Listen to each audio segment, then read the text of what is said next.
Labdien visiem! Ir nedēļas nogale un ir klāt ģenerāļa noslēpumi. Šodienas tēma būs ļoti intriģējoša. Kurš ir LeBron James bioloģiskais tēvs? Nu ko, fantazētāji ir sekojuši līdzi šai lietai, bet es sākšu ar vēsturisko faktu. 50 gadus atpakaļ bija tāds spēlētājs Neits Termons, kurš pirmais NBA sasniedz kvadradublu. Tas ir 4 pozīcijās vairāk kā 10 punkti. Un viņu tajā laikā sauc par tādu bodybuilderu. Atletisks, spēcīgs. Nu, savākt kadru dabulu nav tik vienkārši. Sāk viņš karjeru Golden State Warriors, kur divreiz tika finālā 64. un 67. gadā, bet par čempionu nekļuva. Bet interesants fakts, ka no 25 gadiem viņam jau nebija matu vairāk. Un tad viņa karjeru aizgāja uz Čikāgas Bulls un pēc tam uz Cleveland Cavaliers, kas bija diezgan jauna komanda.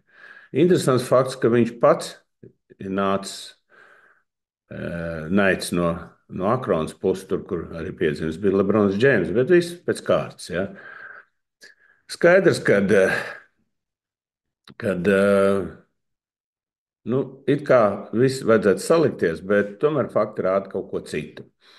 1976. gadā, kad viņš spēlēja Cleveland Cavalieros, ar viņu palīdzību, viņš bija pat kapteinis, kļuva par, pirmo reizi iekļuva NBA playoffā. Un līdz ar to viņš tur bija varonis un teiksim, spēlētājs, kurš arī bija All-Starā un kurš arī bija, teiksim, diezgan pamanīts tā laika. Skaidrs, ka šodien mēs par viņu maz ko zinām.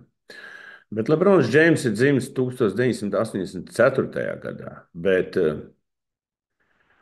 arī vēsturnieki basketbolu saka, ka tomēr tas nav tas fakts, tāpēc, ka Neits aizbrauca uz San Francisco, atvēra savu biznesu, tur bija restorāns un nomira viņš 2016. gadā. Bet tomēr jautājumi paliek. Mēs zinām, ka 84. gadā, kad dzima LeBrons James, viņa tēvs bija noziedznieks, kurš mājās nebija un vazājās, teiksim, par visādām tur iestādēm, katrā gadījumā cietumā. Un kāpēc šāds fakts nevarētu notikt? Jo mēs nevaram saprast, mēs redzam, kāda ir LeBron James ģenētika. Viņš spēlē 40 gadiem, un viņš ir jauns. No kurienes? Nevarētu tādam tēvam noziedzniekam būt tāda ģenētika, vai nu ir piedzimis kaut kāds brīnumbērns. Un tāpēc, kā var pateikt, kaut kas nesaliekās kopā, bet viens gan saliekās kopā.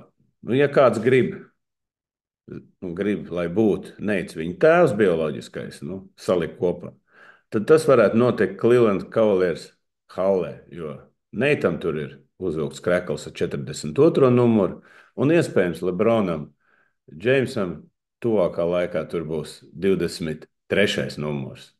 Tā kā jums patīk šāds stāsts, liekat laiks, piesakojat kanālam, visos kanālos, kur es izlieku šo video, un turpināšu jūs iepriecināt ar šādiem noslēpumiem.